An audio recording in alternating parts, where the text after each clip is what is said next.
Assalamualaikum warahmatullahi wabarakatuh.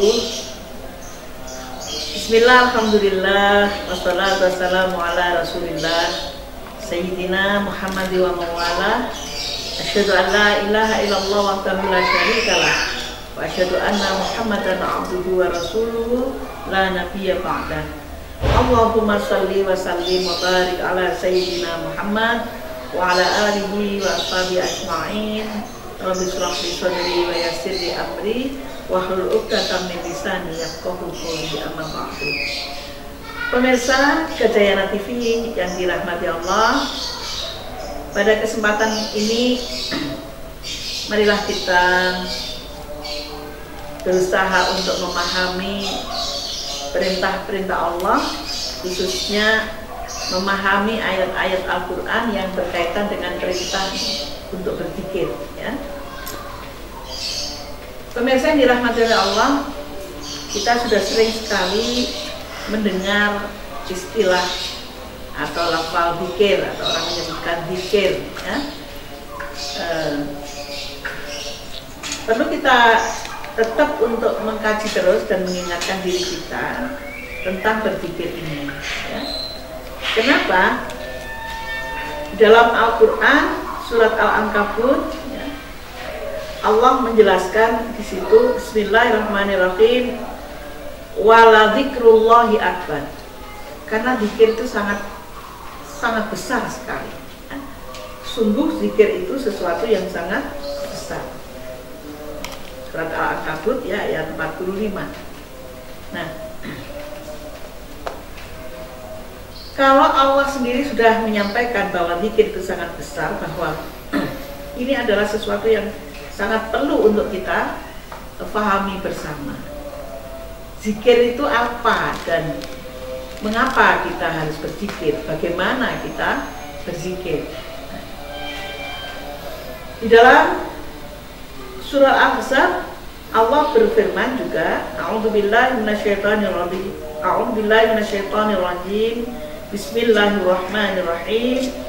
Ya ayyuhalladzina amanu dzkurullaha dzikran katsiran wasabbihuhu bukratan wa asila. Shadaqallahul azim. Allah berfirman memanggil kita orang-orang yang beriman. Ya ayyuhalladzina amanu, wahai orang-orang yang beriman, uzkurullah, berzikirlah kamu kepada Allah, zikran katsira, dengan zikir yang banyak. Sini Allah Subhanahu wa taala memerintahkan zikir itu malah banyak, bukan sedikit. Kalau ayat di atas tadi dikatakan oleh Allah wala dzikrullahi akbar, zikir itu sangat besar. Dan Allah menghendaki pula, hai orang yang beriman, ya, berzikirlah kamu kepada Allah dengan zikir yang banyak. Wasabbihuhu, nah, dan bertasbihlah kamu kepadanya bukratan wa asila, di waktu pagi dan petang, ya. Ini menunjukkan bahwa perintah berzikir, ya, dan perintah bertasbih itu ada perbedaan. Nah, kalau wasabbihuhu, bertasbih, perintah bertasbih itu diperintahkan oleh Allah pagi dan petang. Sedangkan di ayat sebelumnya Allah memerintahkan supaya kamu banyak-banyak berzikir. Berarti tidak terbatas waktu. Nah, kemudian Allah berfirman lagi di dalam ayat yang lain, dalam surah yang lain, yaitu surah Al-A'raf, ya. A'udzubillahi minasyaitonir rajim. Bismillahirrahmanirrahim. Wa dzkur rabbaka fi nafsika tadarru'an wa khifah wa dunal jahri minal qawli bil ghudwi wal asal wala takum minal ghafilin. Shadaqallahul azim. Di ayat ini Allah memerintahkan, kalau kita artikan dalam bahasa kita, ya, waqur rabbaka, dan berzikirlah kepada Tuhanmu, fi nafsika, di dalam dirimu, ada di sini menafsirkan hatimu, ya, tadarruan, dengan merendahkan diri, wa khifah, dan dengan rasa takut, wa dunal jahri minal qawli bil hudui wal asal, dengan tidak mengeraskan suara baik di waktu pagi maupun di waktu petang. Wala takum minal ghafilin, dan jangan sekali-kali kamu termasuk orang-orang yang lalai, ya. Pemirsa yang dirahmati oleh Allah, 3 ayat ini sudah menjadikan satu alasan mengapa kita sebagai orang yang beriman itu harus berzikir kepada Allah, ya. Kalau kita tidak melakukannya, maka berarti kita tidak melaksanakan perintah Allah. Sekarang kita kenyataannya bagaimana di dalam kehidupan kita sehari-hari. Tatkala kita melihat ke dalam diri kita, sejauh mana kita melaksanakan zikir ini. Kalau disebutkan tadi, hendaknya kamu berzikir, ya, dengan sebanyak-banyaknya. Berapa sih banyak itu? Ya. Berapa sih yang disebut banyak itu? Apa lebih dari 3 kali? Atau ada hitungan tertentu? Kan seperti itu. Karena itu pemirsa yang dirahmati oleh Allah, untuk mengetahui bagaimana kita berzikir, bagaimana dosisnya, ya, kalau tadi disebut banyak itu kayak apa? Berarti ada aturan, ada kriteria, ya, yang perlu diketahui, atau paling tidak ada pemahaman bagaimana yang disebut banyak, ya. Nah, itu nanti akan dijelaskan di dalam ayat yang lain, ya, bagaimana kita memahami makna banyak itu, ya.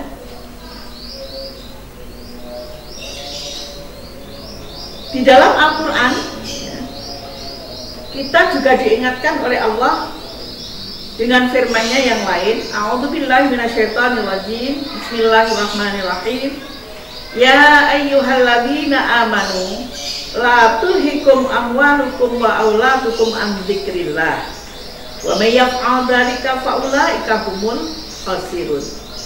Wahai orang-orang yang beriman, jangan kamu dilalaikan oleh amwalukum, hartamu, atau mungkin di situ perniagaan, atau mungkin sesuatu yang bersifat duniawi. Wa auladukum, dan dilalaikan oleh anak-anakmu, an dzikrillah, dari berzikir kepada Allah. Wa may yaf'al dzalika, barang siapa yang melakukan demikian, artinya hidupnya banyak dilalaikan untuk mengurusi harta, ya, kekayaan, juga anak-anak, faulaika, maka orang-orang yang demikian itu, hum, mereka itu, al-khasirun, menjadi orang-orang yang merugi, ya. Itu di dalam surat Al-Munafiqun. Pemirsa dirahmati oleh Allah, memang pada kenyataannya, meskipun perintah berzikir itu begitu sangat kuat diperintahkan oleh Allah, bahkan ayat-ayat Al-Quran itu banyak sekali memerintahkan tentang berzikir, ya. Sedangkan memerintahkan tentang umrah aja hanya 2 kali, ya. Sedangkan memerintahkan tentang zikir itu banyak sekali. Maka pada kenyataannya kemudian Allah mengingatkan, kamu itu jangan dilalaikan oleh harta dan anak-anakmu. Nah, kalau kita lihat zikir kita dalam sehari semalam, ya, itu bisa kita lihat 24 jam itu berapa banyak kita berzikir kepada Allah, ya.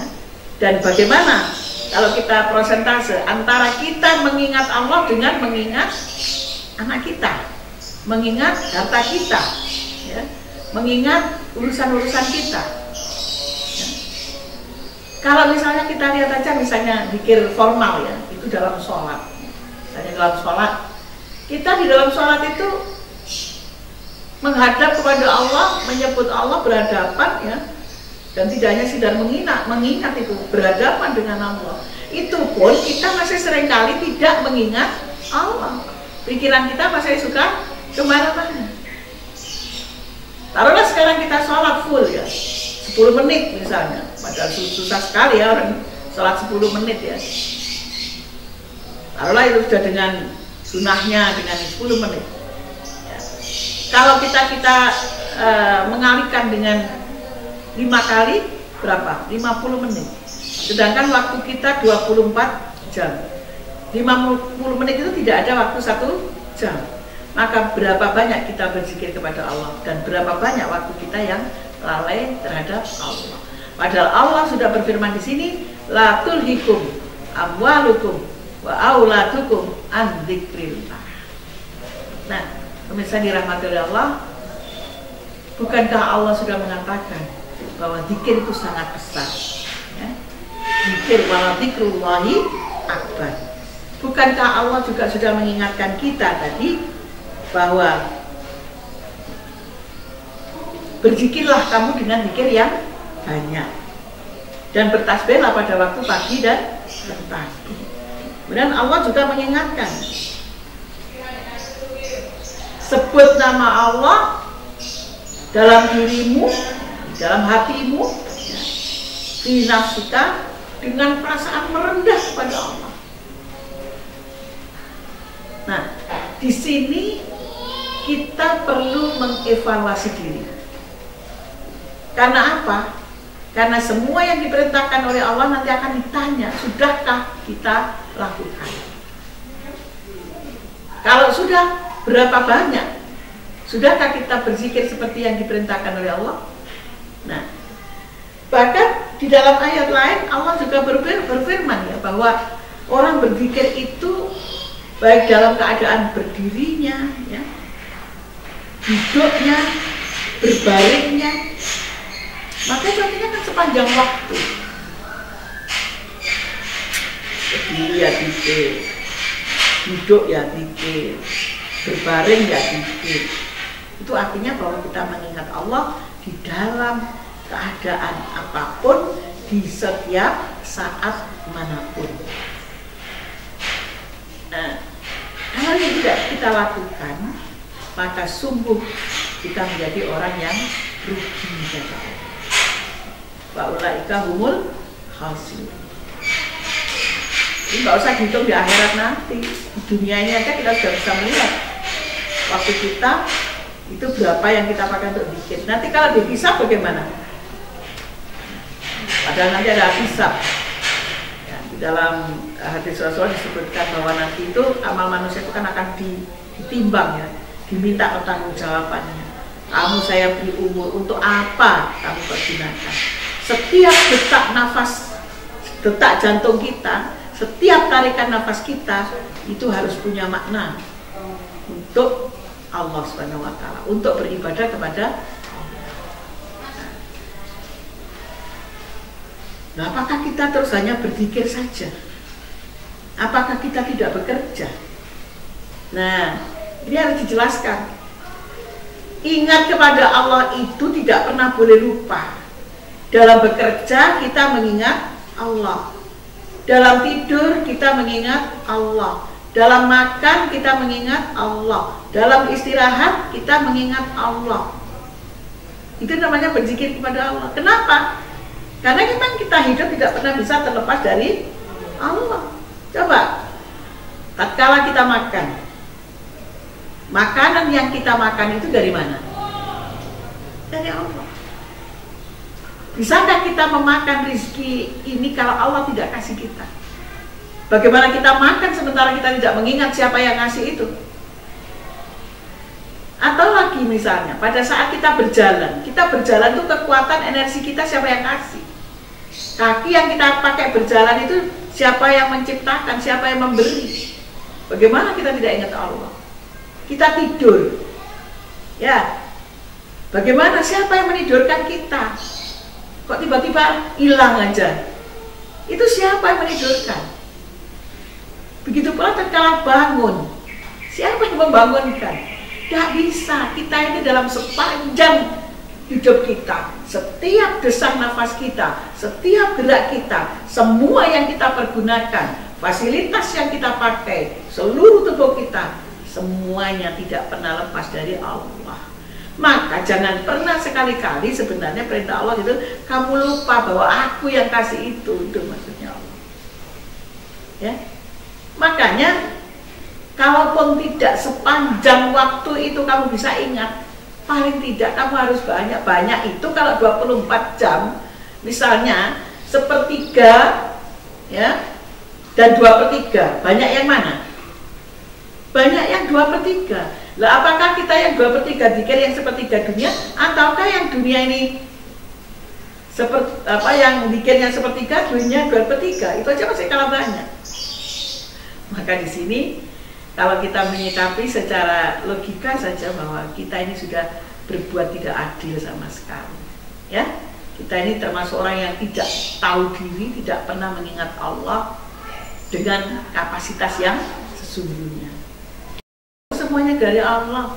Bahkan tiap detak jantung kita ini Allah yang menghendaki untuk dipompa. Allah tidak pernah melupakan kita. Karena itu mengingat Allah itu sesungguhnya besar. Apanya yang besar?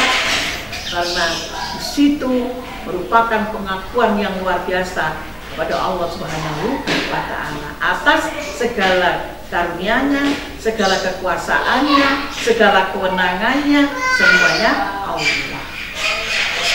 Kan kita bandingkan, kita memakai mobil orang, kita nggak pinjam sama orangnya, nggak minta izin sama orangnya, tidak ingat kalau itu punya orang. Apa yang terjadi? Pasti murka itu. Kita bisa dicari polisi itu ya. Ini pakai mobil orang, nggak izin, ya, nggak ngomong, lupa lagi mengembalikan kalau ini punya orang. Kita ini para pemirsa sering menggunakan milik Allah, karunia Allah tanpa mengingat pada yang punya, tanpa minta izin kepada yang punya. Nah, bukankah perintah berzikir ini merupakan keharusan, ya? Ibaratnya sampai Rasulullah mengatakan dalam persediaan itu ada 300 berapa itu persediaan. Itu kamu harus bayar itu, kata Rasulullah. Bayar itu. Panjenengan belum pernah menghitung ini persediaannya berapa, belum tahu. Nah, ini bayarnya gimana? Harus dengan sedekah. Ibaratnya sampean harus bayar pajak, kan gitu ya? Pajaknya apa? Sedekah. Kalau tidak punya uang gimana? Kamu sholat duha 2 rakaat, itu sudah mencukupi. Atau kalau tidak, kamu membaca tasbih subhanallah walhamdulillah wala ilaha illallah wallahu akbar. Karena itu pagi petang kita disuruh bertasbih. Kalau itu tidak dilakukan, ya ibarat orang nunggak pajak sampai bermiliar-miliar. Kita hidup sudah berapa tahun itu pajaknya nggak pernah dibayar, ya, nggak pernah bertasbih, nggak pernah sholat duha, kayak apa?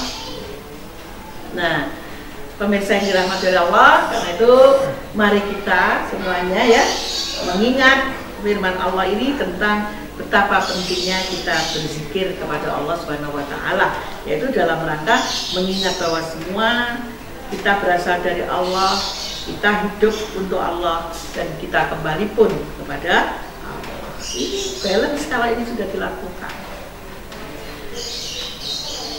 Kenapa kita terus pikir itu terus harus duduk terus di atas sajadah begitu? Enggak juga. Ya, kita bisa berzikir itu dimanapun. Misalnya, dari contoh, kita sedang melakukan pekerjaan, apa itu menulis, apakah itu kerja atau apa, kita bekerja sambil ingat orang tua kita, bisa kan? Atau kita sedang mengerjakan sesuatu kita ingat anak kita, bisa kan? Kenapa nggak bisa ingat Allah? Ingat anak bisa, ingat orang tua bisa, ingat teman baik bisa, ingat pacar tambah bisa gitu ya. Kenapa kita tidak bisa ingat Allah di dalam setiap tarikan nafas kita? Nah, pemirsa yang dirahmati oleh Allah, karena itulah pada kesempatan ini saya mengingatkan pada diri saya sendiri, kepada pemirsa sekalian, mari ya kita banyak-banyak berzikir kepada Allah. Nah, zikir yang bagaimana? Kadang-kadang kita ini kan sudah pengen ya berzikir, tapi hati ini kan lupa terus. Jangankan kok berzikir ya. Pada saat kita ini bekerja, ya, yang diingat cuma pekerjaannya. Mau zikir lupa lagi. Nah, di sini Allah berfirman memberitahu caranya kepada kita. Apa? Fas'alu ahla dzikri in kuntum la ta'lamun. Bertanyalah kepada ahli zikir ini bila kamu tidak mengerti, bila kamu tidak mampu, tidak bisa, ya pengen aja tapi tidak bisa melakukan. Kalau kita sudah diberitahu ahlinya, insya Allah tidak ada yang sulit. Nah, ahli zikir di sini siapa? Dalam dunia tasawuf, dalam dunia thariqah, orang menyebut adalah mursyid, seorang guru pembimbing. Nah, cari itu. Ya, uang kita mencari pengen apa ini? Kursus kemudi aja kita pengen cari guru, pengen les, ya kan? Kita kepingin bisa bahasa Inggris saja kita datangkan guru, kita bayar. Loh, ini kita ingat Allah, bagaimana kita bisa berhubungan dengan Allah? Bagaimana cara berzikir kita nggak cari guru? Bagaimana? Kan nggak bisa. Nah, logis kan kalau kita cari, dan itu pun perintah Allah Subhanahu wa Ta'ala. Ya. Kemudian, mengapa kalau kita tidak melakukan itu, maka orang-orang yang tidak berzikir, ya, istahwadha alaihimus syaitan fa'ansahum dzikrullah ulaika hizbus syaitan illa an hizbas syaitana humul khasirun. Ya. Apa di situ dikatakan? Setan telah menguasai mereka lalu menjadikan mereka lupa berzikir kepada Allah. Mereka itulah golongan setan. Ketahuilah bahwa sesungguhnya golongan setan itulah golongan orang-orang yang merugi. Masya Allah, ya. Jadi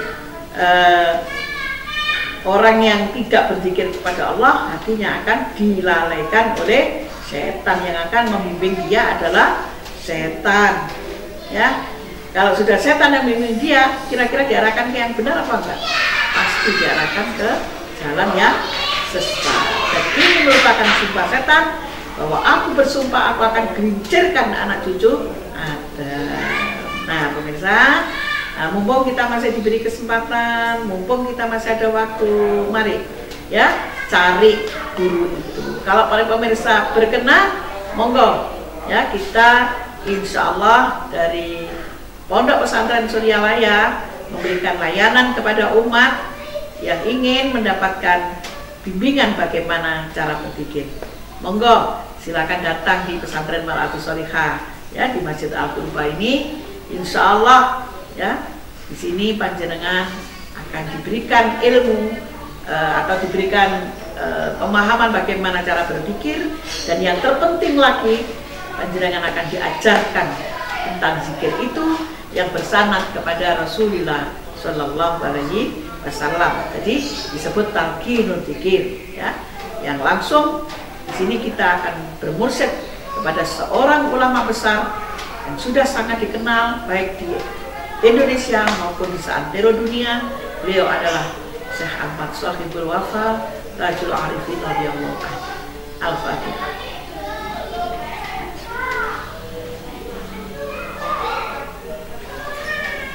Demikian pemirsa yang bisa saya sampaikan, mudah-mudahan berguna dan bermanfaat dan bisa ditindaklanjuti.